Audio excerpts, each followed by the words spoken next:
Amigas y amigos, señoras y señores, damas y caballeros, tengan muy, pero muy buena tarde. Sean bienvenidos a Conexión Académica. Mi nombre es Edgar Hernández Morales. Hoy vamos a platicar con el doctor René Santizo Fión. Él es especialista en cirugía general, egresado de la Universidad de San Carlos de Guatemala. También tiene la especialidad en otorrinolaringología por la Universidad Autónoma de México, la UNAM. También es autor de los libros Desde el umbral de la muerte y del libro Morí y vi. Por cierto, el tema de hoy lo encuentra usted en estos libros Desde el umbral de la muerte y del libro Morí y vi. El tema que vamos a tratar es el alma en las religiones antiguas. Y le damos la bienvenida. ¿Qué tal, doctor? Bienvenido a Conexión Académica. Buenas tardes, Edgar. Buenas tardes a todos, todas y todes. Vamos a hablar hoy del alma. Pues bien, doctor, ¿qué representaba el Ka en el antiguo Egipto, el primer monoteísmo y la confesión negativa? Es muy interesante, Edgar. En esta búsqueda del alma que iniciamos después de las experiencias cercanas a la muerte y de la epifanía, nos adentramos dentro de las primeras civilizaciones o primeros vestigios humanos de la religión o del alma. Encontramos a los neandertales. Los neandertales metían a sus muertos en una tumba, les ponían flores y ofrendas. Hay algunos vestigios pictóricos en las cuevas donde hay un hombre acostado y un ave saliendo de él, como que el espíritu saliera del cadáver, digamos. Y eso lo hemos representado en las civilizaciones más antiguas de la humanidad. En Sumer, en Egipto, hace más de 5.000 años. En resumen, porque es muy alto el grado de complejidad y es bastante lo que escribimos en este libro que estamos deconstruyendo hoy.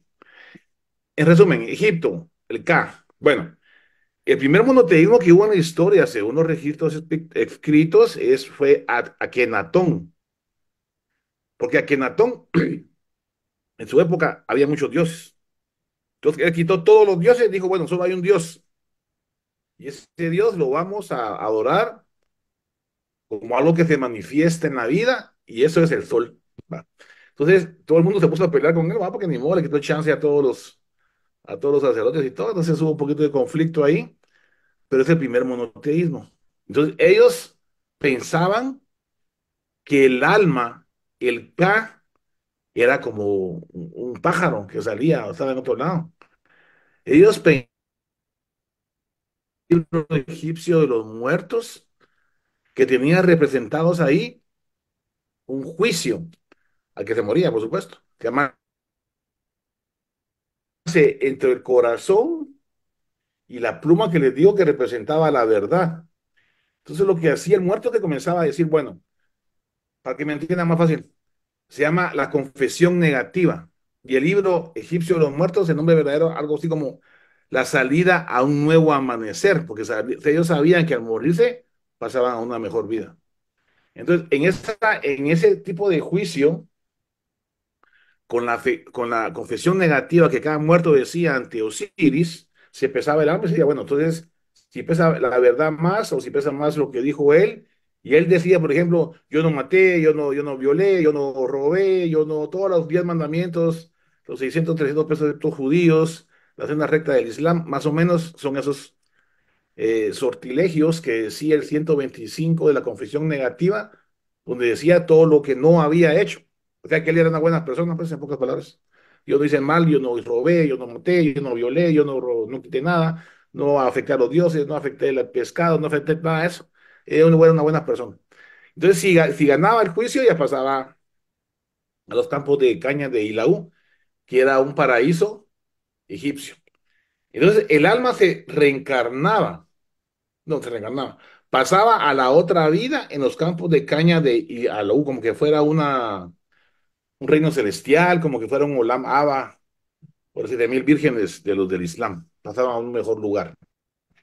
Entonces, la confesión negativa, el libro egipcio de los muertos y el renacimiento hacia el nuevo amanecer, y esta K, alma, espíritu, ánima o conciencia, e interesantemente ellos consideraban que ese tipo de alma estaba en todos lados, en las piedras, en las montañas, en los animales, en las plantas, en los hombres, lo que quieran. Y les voy a contar algo.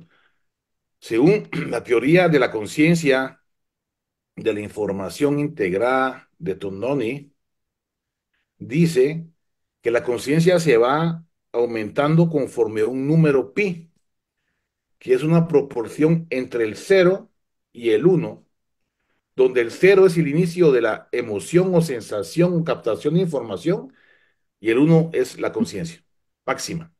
Entonces la relación arriba de punto 31 es una conciencia humana y la relación menor de 31 es una conciencia que está en todos lados. Es un panpsiquismo, es lo que decía Spinoza, lo que decía Einstein, que, que la conciencia de Dios, o como lo quieran llamar, está en todos lados. Y esa parte de la conciencia de Dios se manifiesta en una conciencia, digámosle, local y no local. Local, otra teoría de la conciencia que vamos a hablar después, es la de la mente humana. Y la no local es la conciencia universal. En física cuántica se llama el amigo de Wigner.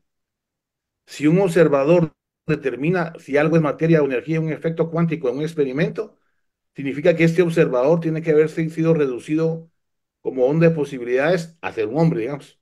Entonces, ¿quién redujo esta posibilidad? Otro. Y ese otro, y ese otro. Y al fin llegamos hasta Dios.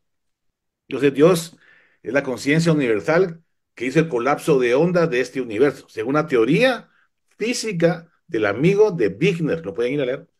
Entonces, interesante lo que comentaban los egipcios, ¿va? Y así también vamos evolucionando hacia otra cultura como la sumeria, ¿va? Entonces, en Sumer, hace 5.000 años, Uruk, donde salió Abraham, Abraham salió de Uruk estaba al norte. Entonces estaba Gilgamesh, que era un rey, y era mala onda con su pueblo, entonces los dioses le mandaron a Equindú para que lo orientara al bien. Y es una trama bien interesante, léanla. Pero en resumen, Equindú se muere y Gilgamesh quiere buscar la inmortalidad. La encuentra y una serpiente le roba la inmortalidad, deja su caparazón de serpiente, su piel, y crea la eternidad. Por eso es que las serpientes son la manifestación de la eternidad o de la reencarnación o de la vida eterna, como lo quieran ver. Y entonces habla sobre, por ejemplo, el diluvio universal, sobre la serpiente y el mal, sobre otras cosas muy interesantes. Entonces comenzamos a ver ciertas ideas que purulaban en el ambiente de esa época, estamos hablando hace 5.000 años, ¿no? Mucho antes de Abraham y todas las religiones monoteístas. Entonces, el primer monoteísmo fue egipcio. Los primeros escritos sumerios del más allá y la concepción del retorno de la muerte son los sumerios y los egipcios.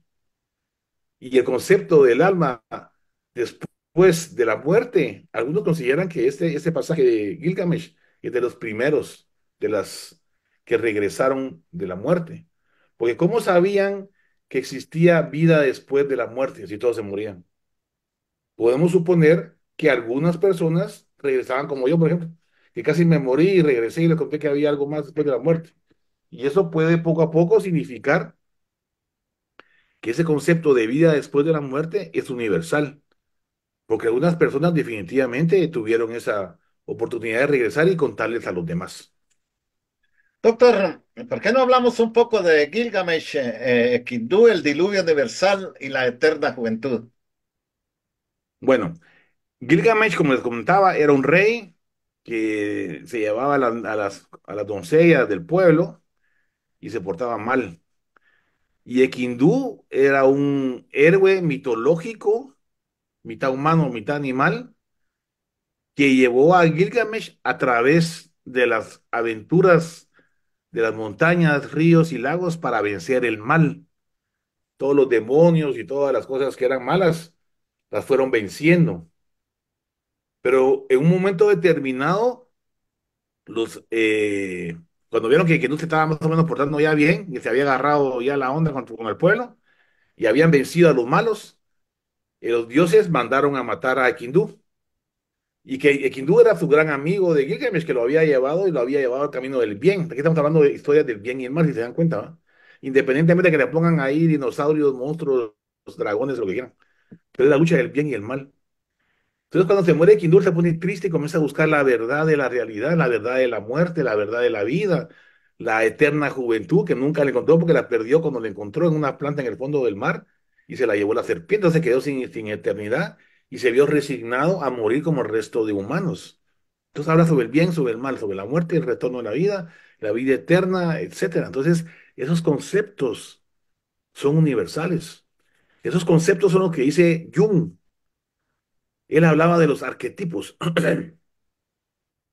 Y él hizo lo que más o menos yo hice, lo que yo hice leyendo. ¿Ah? Él se fue a África, y se fue a Asia, y se fue a América, y se fue a todos lados para ver cómo eran las religiones. Yo solo lo leí, pero él lo fue a buscar de uno en uno. Y lo que encontró de común se llaman arquetipos. Y esos arquetipos, para resumírselos, que fue lo que hablamos la vez pasada, era Dios o la divinidad, y el alma o el yo o la conciencia, los códigos de conducta moral, generalmente el código, la regla de oro, que es amar al prójimo. Incluso la religión egipcia ahí es que dice que no causarás mal al prójimo. En la religión egipcia, libro egipcio de los muertos, el libro hacia un nuevo amanecer, escrito hace 5000 años o más. Porque eso, cuando lo escribieron ya lo venían contando desde antes, ¿verdad? Porque las historias humanas vinieron narradas en la noche contándose los cuentos. Hasta después lo escribieron.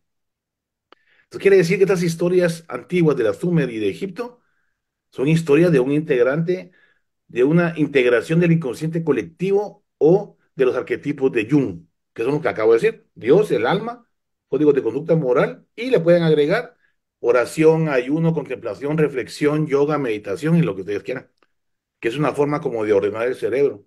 Porque nos sentimos bien cuando estamos enfocados. Cuando el cerebro se enfoca en lo que quieran, pintar, orar, contemplar, rezar, hacer mindfulness, hacer yoga, ver la naturaleza, ver el sol, ver las estrellas o lo que ustedes quieran. Si su cerebro está enfocado, se ordena, ordena las conexiones neuronales y si las ordena, mejora su respuesta inmune, mejora su circulación cardiovascular, se relajan, controlan más sus emociones, se vuelven buena gente, más empáticos, más carismáticos y con mayor desarrollo cognitivo cerebral confirmado por resonancias magnéticas funcionales. Quiere decir que ese bienestar de las religiones antiguas es algo común al ser humano y evolucionó como nosotros, con nosotros, agregado de historias, narraciones, leyendas y eventos que pudieron haber sucedido en un momento u otro, porque el diluvio está también en Gilgamesh. La Virgen que dio lugar al nacimiento de gemelos es la reina Ishkik en el Popol Vuh. Entonces, si se dan cuenta, son ciertas cosas que fue lo que investigó Carl Gustav Jung, el psicólogo que fue alumno de Freud, que existía ahí había algo en común. ¿Cómo le llamamos a ese algo en común hoy? Se llama genética, epigenética, endotipos y fenotipos, algo que todos traemos naturalmente. Tenemos genéticamente la capacidad de hablar, todos, y ese es un arquetipo. O el arquetipo de héroe, dice Jung, el arquetipo de la muerte, el arquetipo de la vida, de Dios, como lo quieran ver. Doctor, y el diluvio universal y la eterna juventud. Eso es muy interesante, Edgar, porque realmente todos buscamos la eterna juventud. Y en las civilizaciones orientales chinas lo que hacían es tomar mercurio, porque el mercurio supuestamente los iba a volver inmortales, ¿no? Pero los mató, los volvió locos. Entonces la gente que hacía sombreros en la Edad Media eran de pelo anaranjado. Por eso es que las películas salen cuatro con pelo anaranjado, porque también se tomaban, usaban el mercurio para hacer los sombreros. Entonces les ponían anaranjado el pelo. Pero ese mercurio los volvía locos. Entonces toda la gente ha estado siempre buscando el elixir de la eterna juventud, pues, principalmente los alquímicos, la alquimia, los alquimistas. Entonces yo les pregunto hoy, ¿la alquimia tenía razón diciendo que había elementos químicos que podían dar origen al oro? ¿Qué dicen ustedes? Yo les digo que sí. Lo que necesitamos es una supernova, o sea, la energía de una supernova localizada en un momento determinado, en un sitio determinado que podemos manipular. Y del centro de la supernova, cuando explota, se forma el oro, el bronce, el hierro, el calcio, el fósforo y muchas cosas más, muchos elementos pesados. Por eso Carl Sagan decía que nosotros somos polvo de estrellas, porque todo lo que nos conforma se originó de la explosión de una estrella. ¿Y a dónde vamos a ir a parar después? ¿Por qué se volvió? Bueno, para que se les quede. Cuando regresó una Push Balanqué de Xibalbá, se volvieron el Sol y la Luna, esa es la historia, ¿no? Pero si lo miran desde otro punto de vista oriental, la reencarnación no es más, según algunos autores, ¿no? No todos dicen lo mismo, que los elementos y bioquímicos de nuestro cuerpo que se quedan en la Tierra durante miles, eones de tiempo. Después la Tierra se va a acabar, va a explotar junto con el Sol cuando se expanda, porque se va a expandir, ¿no? Se va a acabar el Sol, se va a explotar una gigante roja, se va a comer a la Tierra, y cuando se extiende la gigante roja, después va a ser la enana blanca y después va a explotar. Vamos a hacer una supernova, pues muy chiquito, pero igual va a desaparecer y va a tirar todo al universo. Entonces vamos a regresar al universo. Vamos a regresar a ser polvo de estrellas. Entonces, somos polvo y volveremos a ser polvo. Desde el punto de vista, si quieren verlo reencarnados, o si quieren verlo físicamente, o si quieren verlo bioquímicamente. Entonces, uno puede buscar argumentos para consolidar sus creencias, y se llama razón. Pero todos tenemos oportunidad de buscar nuestros propios argumentos para defender nuestra verdad, aunque no sea cierta. Pero son como va evolucionando la cultura humana, la humana. Entonces, platicamos con unos familiares hoy en la mañana, hoy en la tarde, que en realidad lo importante es que tengamos los parámetros necesarios para que vivamos bien hoy y aquí. Si sean ciertos o no mañana, a ver, pero por lo menos vivamos bien mientras estemos vivos, ¿no? Que es la finalidad de la vida. Doctor, ¿y qué es el Atman, Brahma y Maya?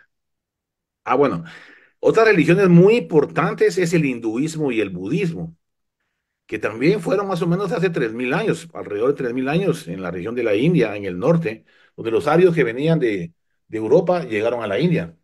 Pero fíjense que los europeos son originarios de Asia y África y de Rusia. Entonces, como pueden ver, todos somos migrantes, ¿verdad? En todo el planeta todos somos migrantes, salimos de un lado para ir a otro. Y todos somos genéticamente y evolutivamente desarrollados a partir de África, ya que todos somos parientes en una forma u otra. Hace poco vino un cuate que viene de Estados Unidos y él se creía irlandés. Y dije, "Tacate, que no, vamos a ver". Y resulta que él no quiere a los ingleses. Y tiene genética inglesa. La genética inglesa viene de Asia y África y del norte de Europa, principalmente de Rusia. ¿Va?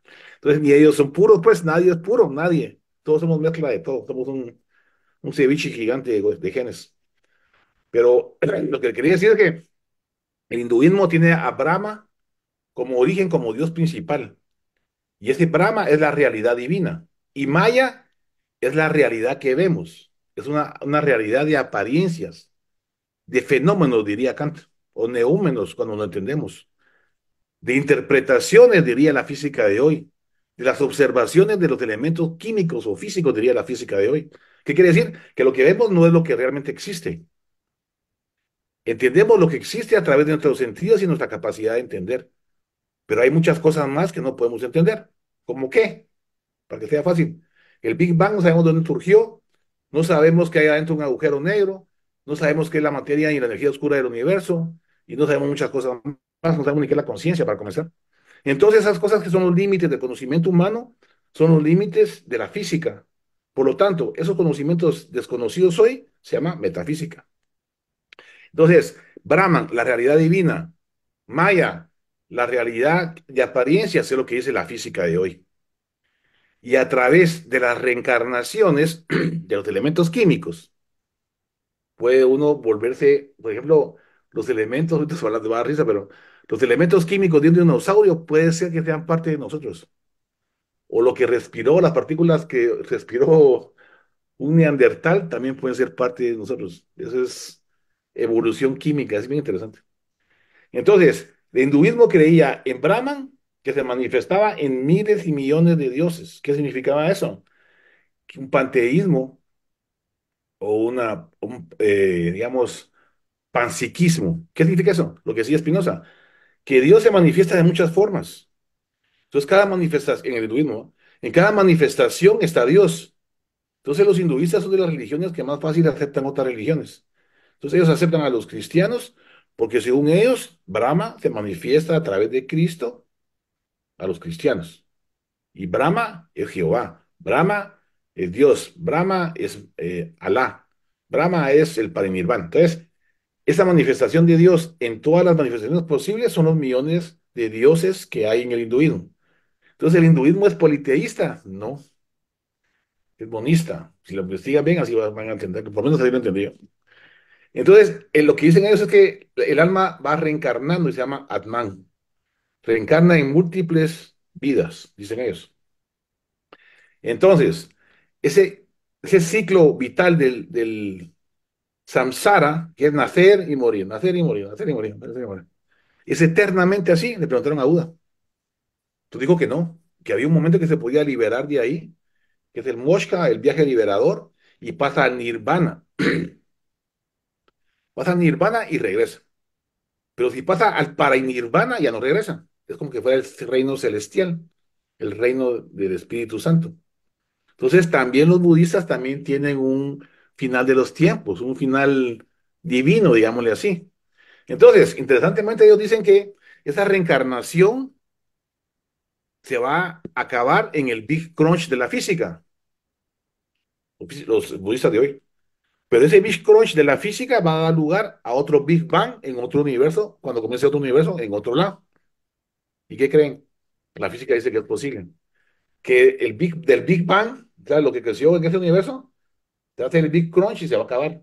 Y de ahí otra vez Big Bang y otro Big Crunch. O sea que es una teoría física, lo que decían los hinduistas, los hindúes, hace 4.000 años. Entonces, ese Atman que reencarna, según Buda, en el budismo no existe, porque él dice que no hay nada, que no hay alma, según Buda. Entonces a Buda le preguntaron, bueno, entonces, si no existe el Atman, nosotros tenemos uno que se llama An-Atman, o sea, no alma, sin alma, pues. Entonces le preguntaron a Buda cuando se juntaron una vez, sus cuatro, sus súbditos, sus seguidores. Entonces, ¿qué es lo que reencarna?